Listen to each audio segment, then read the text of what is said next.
18 traders, 18 different methods, some trade cycles, some trade momentum, some trade volume, some trade news, different charts, different indicators, different styles. But when you listen closely, when they talk about trading seriously, they all agree on the same few things, and none of them are what beginners expect. 1. They don't obsess over making money. They obsess over survival. Most people enter trading with the same question: how much can I make? But when you listen to traders who have survived decades in the market, you realize something uncomfortable. They never start there.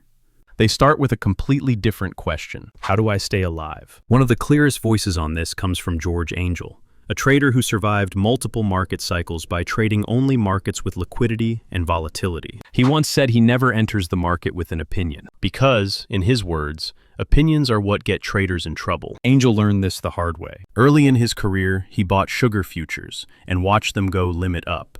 He felt smart. He bought more. Then the market went limit down. When he called his broker to sell, the broker asked a simple question: sell to whom?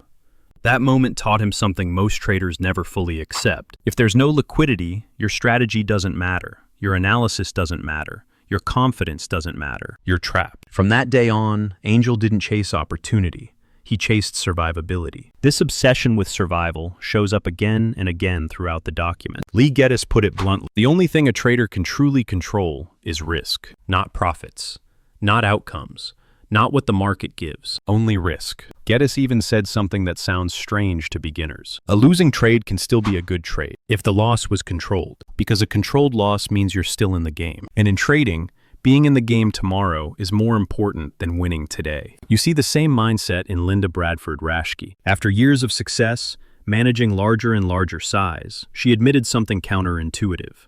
The more successful she became, the more risk-averse she became. Not more aggressive, not more confident, more careful. Why? Because when size increases, mistakes become fatal. And professionals don't die from lack of opportunity. They die from one uncontrolled moment. This is the part most traders don't want to hear. The market doesn't reward bravery. It doesn't reward intelligence. It doesn't reward confidence. It rewards those who last. That's why these traders talk endlessly about position sizing, liquidity, exit planning, capital preservation, and very little about how to double an account. DeMark summed it up perfectly when he said, money management and discipline are more important than the system itself. Not because systems are useless, but because a system without survival rules eventually self-destructs. So when you hear people say, these traders were champions because they made a lot of money, that's not the real reason. They were champions because they didn't disappear. They survived where most traders didn't. And in trading, survival is not the starting point. It is the entire game. 2. Discipline matters more than strategy. One of the most misleading questions in trading is this: what is the best strategy? Because when you look at the traders in this document, the answer becomes painfully clear. There isn't one. They don't trade the same markets. They don't use the same indicators. They don't even agree on fundamentals. Yet they all survived. Which tells you something important. Strategy is not the common denominator. Discipline is. This is stated very clearly by Bradford. Bradford traded with a clearly defined rule-based system. Every rule was written down so precisely that, in theory, someone else could trade it. But here's the part most people misunderstand. Even with discretion, he never abandoned structure. He said the whole battle in trading is not finding a method. It's having a method and actually following it. And that's why he could accept something most beginners cannot: being right only about 40% of the time. With proper risk reward, that was enough. Not because the strategy was brilliant, but because discipline kept losses from spiraling. You see the same idea expressed differently by DeMark. DeMark developed dozens of proprietary indicators, but he was very clear about one thing: indicators don't save traders. Discipline does. He openly said that good discipline, knowledge of personal limitations, and money management are more important than any indicator or system. That's not something beginners want to hear. They want a tool. Professionals want constraints. This pattern appears again with Cynthia Case. Case focused heavily on exits, not entries. She didn't care about impressing anyone with prediction skills. She cared about staying calm, focused, and emotionally neutral. And she warned traders about something subtle but deadly: listening to other people. According to her, successful trading requires being able to ignore noise, ignore opinions, and follow your own predefined process. Because the moment you start bending rules to feel better, you've already lost control. This is the hard truth hidden beneath all these stories. Discipline is not about being strict. It's about being consistent under pressure. When the trade is boring, follow the rules. When the trade is exciting, follow the rules. When you're winning, follow the rules. When you're losing, especially then. Most traders don't fail because their strategy stops working. They fail because they stop working their strategy. That's why these masters don't chase freedom. They don't want the freedom to do anything. They want the freedom to not self-destruct. And discipline is what gives them that freedom. 3. The market doesn't destroy traders. Traders destroy themselves. There's a dangerous lie most traders believe. They think the market is their enemy. They blame volatility. They blame manipulation. They blame news. But traders who last long enough all arrive at the same conclusion. The market doesn't destroy you. Your reactions do. Walter Bradford explained this in a brutally honest way. He said the market is pure emotion, fear and greed amplified. And that's exactly why it exposes every weakness a trader has. Bradford didn't call himself naturally suited to be a great trader. Instead of pretending emotions didn't exist, he built mechanical entry and exit rules to protect himself from his own temperament, not from the market, from himself. This same truth appears in a different form in the words of Gettess. Gettess once said something that sounds shocking if you're new. You can take a loss, be completely wrong about direction, and still congratulate yourself for making a good trade. Why? Because the real danger isn't being wrong. The real danger is what happens after you're wrong. Holding too long, adding to losers, trying to get it back. That's where accounts die. You see this again with Bradford Raschke. She said when traders lose, they're often not losing to the market. They're losing to themselves, to emotional reactions, to frustration, to the need to act. And the more choices a trader tries to make, different markets, different time frames, different styles, the more likely emotions take over. That's why she deliberately limits her focus. Not to reduce opportunity, but to reduce mistakes. One of the clearest examples of this comes from Angell. Angell said he starts every trading day with no opinion. Not bullish, not bearish. Because opinions create attachment. And attachment is what makes traders hesitate when they should exit, or fight the market when they should step aside. In his view, opinions don't help you trade. They help you justify bad decisions. Here's the part most people don't want to accept. Losses are inevitable. Drawdowns are inevitable. Self-sabotage is optional. The market doesn't force you to revenge trade. It doesn't force you to overtrade. It doesn't force you to ignore your rules. Those decisions happen inside your own head. That's why experienced traders stop talking about prediction. They talk about behavior. Because if you can't control your behavior under stress, no strategy will save you. The market will simply give you enough rope and wait. 4.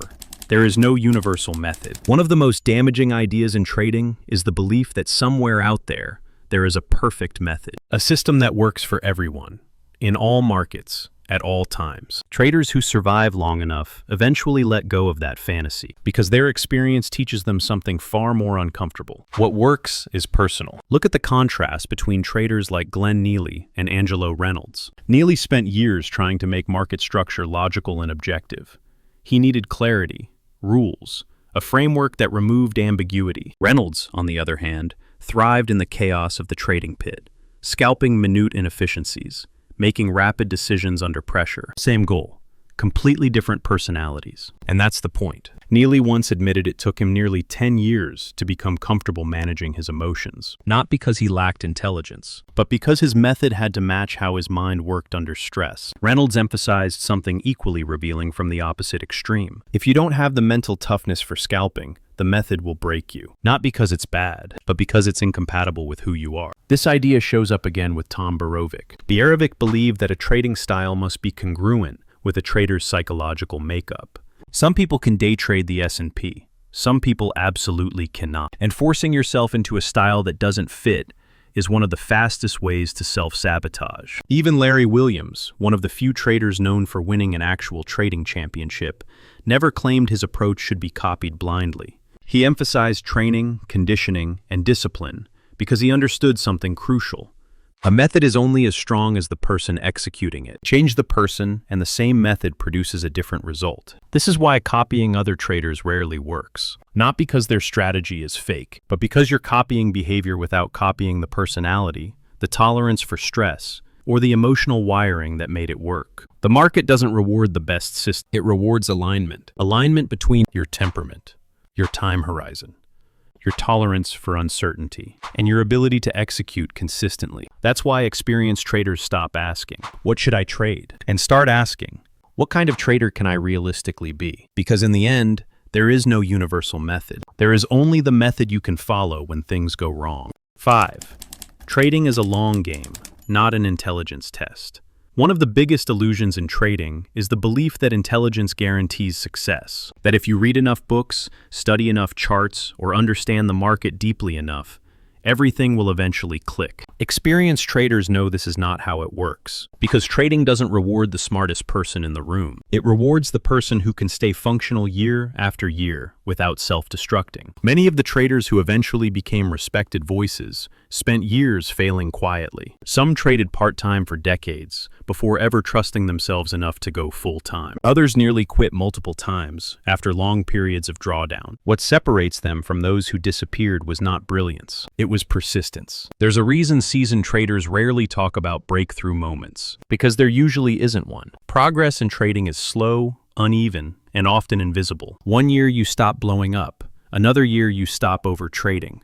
Another year you finally respect risk, even when emotions are screaming. This isn't a test of intelligence. It's a test of endurance. That's why traders who survive long enough stop trying to prove how smart they are. They stop trying to predict everything. They stop trying to outthink the market. Instead, they focus on repeatable behavior. Can I show up tomorrow? Can I execute my rules again? Can I accept boredom without forcing action? Can I accept losses without revenge? Those questions matter far more than any market insight. You'll notice something else about traders who last. They don't romanticize trading. They don't call it easy. They don't call it glamorous. They don't call it freedom without responsibility. They treat it like a profession that demands routine, structure, and restraint, just like any other career that compounds over time. And that leads to the final truth that ties all of this together. Trading doesn't punish ignorance immediately. It punishes impatience. It doesn't eliminate beginners first. It eliminates those who refuse to slow down, those who can't accept gradual progress, and those who need constant excitement. That's why, when you strip away the methods, the indicators, and the personalities, the same pattern remains. Different traders, different approaches, different markets, but the same understanding. Trading is a long game, and if you treat it like a shortcut, the market will shorten your career for you.